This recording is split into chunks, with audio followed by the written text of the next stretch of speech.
Welcome to the Slop Farm. Enjoy the video. You begin by combining essential prerequisites and the very first actionable steps.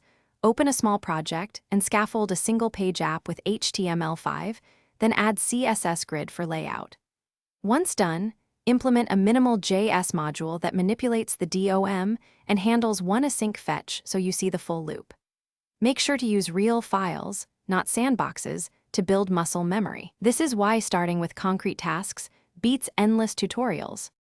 Once you have basics, continue by building the complex middle. Implement a CRUD feature that talks to a mock API so you learn state flow and error handling. Then set up a dev server and lightweight bundler to automate reloads and transforms. This teaches how tools speed development. Make sure to commit often and branch for features, because Git makes experiments safe.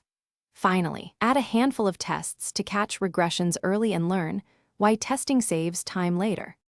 To finish, polish, and deploy. Optimize assets, add caching headers, and run Lighthouse so you know where to cut load time. Then push a production build to a simple host or static CDN and enable a basic CI pipeline so deployments are repeatable. If things go wrong, first check the browser console and network panel, then inspect your Git diffs. Reverting to the last green commit prevents panic. Remember, small iterations and monitoring are how you ship reliably. Thanks for watching.